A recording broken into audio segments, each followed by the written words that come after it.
Mana mungkin saya mengizinkan Lesti pergi tanpa kami. Dia masih sangat kecil, jawab ibunya. Seketika itu juga wajah Lesti murung dan matanya berkaca-kaca. Ia pun masuk ke dalam kamar dan berpamitan. Tapi Bu, masih minggu depan jalan-jalannya, ucap Mang Engkos. Ya, nanti ibu pikir-pikir dulu ya Mang. Kemudian Mang Engkos pun berpamitan.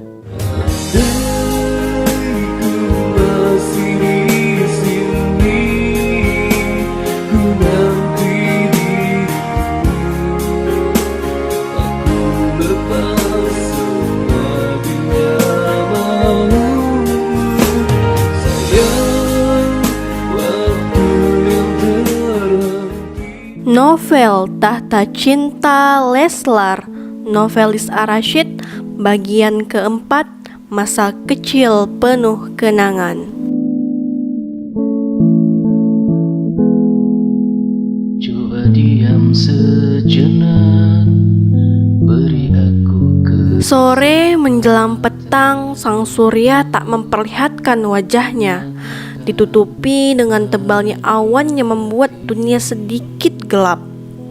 Angin merhembus kencang hingga membuat daun kelapa itu bagai menari-nari. Sawah-sawah mengering tak lagi terlihat indah karena tak ada lagi tanaman padi yang bisa dipandangi. Yang ada hanya tumpukan jerami bekas panen kemarin. Ayah dan Ibu Lesti pun mempercepat langkahnya karena angin yang semakin berhembus dengan kencang. Gerimis pun sudah terasa membasahi pipi. Tak lama kemudian mereka pun sampai di rumah. Keheningan malam terasa begitu sepi dan semua penghuni rumah itu sudah terlelap dalam tidurnya. Mereka pun beristirahat dengan tempat seadanya. Pagi itu Ibu Lesti akan memasak. Ia pun menghidupkan tungku menggunakan kayu bakar. Ibu Lesti duduk menghadap ke tungku menunggu nasi yang sedang dimasak sambil menghangatkan tubuhnya. Bu, tegur bapaknya. Ibu Lesti pun sedikit terkejut. Ya Pak, jawabnya. Bagaimana mengenai Dede yang mau ikut jalan-jalan ke kota, Bu? Tanya Bapak Lesti. Menurut Bapak bagaimana Pak? Ibunya bertanya balik. Kalau Bapak sih tak keberatan.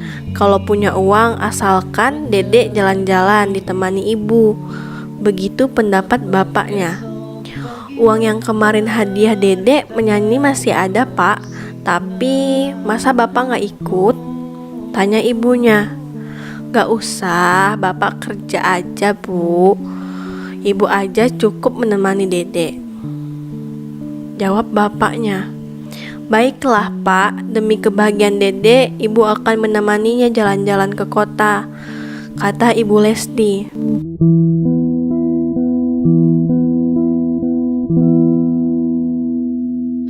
Jangan pernah kau katakan tidak sayang kepadaku.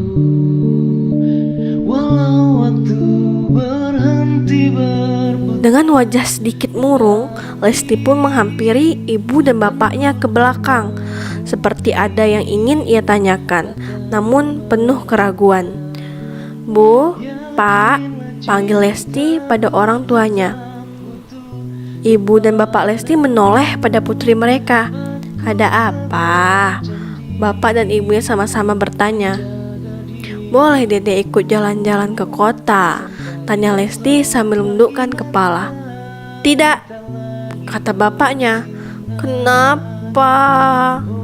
Tanya Lesti yang kelihatan sangat cemas tak mendapatkan izin. Kalau perginya sendiri, kalau ditemani ibu baru boleh, kata bapaknya sambil menggoda putrinya itu. Ibu mau kan? Tanya Lesti setengah memaksa. Ibu Lesti tak menjawab, hanya mengangguk sambil tersenyum. Hore, hore! Sambil melompat ke dalam rumah, Lesti menjingkrak kegirangan, sehingga membuat lantai yang terbuat dari batang bambu itu pun bergoyang. Telah habis masa indah bersamamu. Kenyot, Dede mau jalan-jalan, ujarnya sambil memeluk boneka kesayangannya itu. Lesti pun tak mampu menyembunyikan kegembiraannya. Hari ini tak seperti biasanya. Bapak Ibu Lesti tak jadi bekerja. Mereka pulang lagi ke rumah. Ada apa, Bu? Kenapa dengan Bapak? Tanya Lesti. Bapak sakit, jawab ibunya. Sakit apa Bapak, Bu? Tanyanya lagi dengan penuh rasa cemas. Sakit perut, Dek, jawab ibunya. Kalau begitu, mari kita bawa Bapak ke puskesmas, Bu, ajak Lesti pada ibunya. Tadi di jalan ibu sudah membeli obat di warung. Namun, rasa sakit perut yang dirasakan bapaknya tak juga berkurang. Ia bolak-balik harus membuang air besar. Bapak Lesti pun sudah kelihatan sangat lemas. Dan akhirnya sekeluarga pun memutuskan Bapak dibawa ke puskesmas. Tak setegar dirimu, berjuang untuk hidup bersamaku. Kuatnya badai di perang yang tandus. Kegembiraan yang tadi Lesti rasakan kini entah di mana. Dek, suara Bapak Lesti terdengar lirih. Ya Pak, jawab Lesti. Bagaimana dengan rencana jalan-jalan besok? Tanya bapaknya.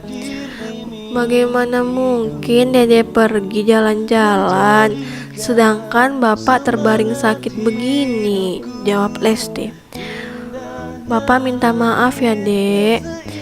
Gak usah minta maaf, Pak. Lesti gak apa-apa, jawabnya sambil matanya berkaca-kaca. Lesti tak dapat menyembunyikan perasaannya. Permisi, kata dokter yang menangani Bapak Lesti.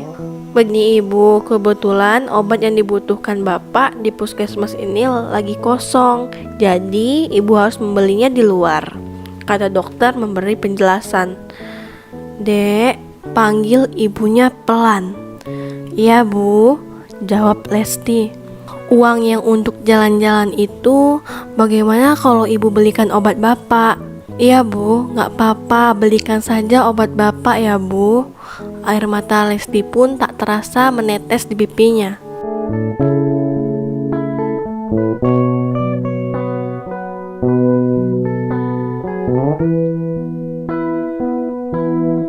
Tegarnya batu karang di lautan, tak setegar dirimu. Maafin Ibu ya Dek. Ibunya meminta maaf sambil memeluk anaknya. Ibunya mengerti perasaan anaknya itu. Kalau begitu, Ibu titip Bapak dulu ya. Ibu mau pergi beli obat Bapak. Sambil berkaca-kaca, Lesti menganggukkan kepalanya. Hatinya begitu sedih melihat ayahnya berbaring tak berdaya, dan keinginannya untuk jalan-jalan pun sudah pupus. Tiba-tiba Ibu Lesti datang sambil terengah-engah. Ada apa Bu? Tanya Lesti. Uangnya gak cukup. Ibunya kelihatan sangat bingung. Kalau begitu Ibu pulang dulu ya. Ibu mau pinjam ke tetangga, kata ibunya sambil berpamitan. Kemudian ibunya pun berlalu pergi. Di sepanjang jalan, ibunya berdoa agar ada orang yang berbaik hati mau menolongnya. Nah, apakah ada orang yang menolong Ibu Lesti? Dan bagaimana nasib sang ayah? Saksikan di episode selanjutnya. Salam manis dan terima kasih.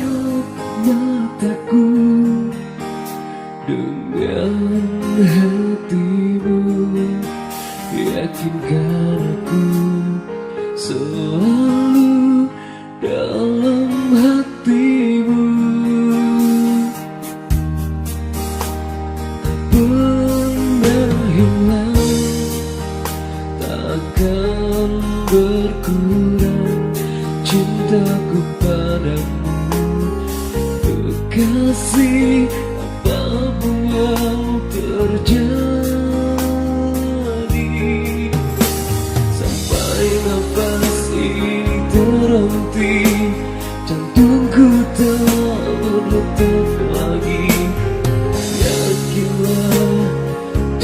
mataku hanya inginkan cintamu. Andai ku masih di sini, ku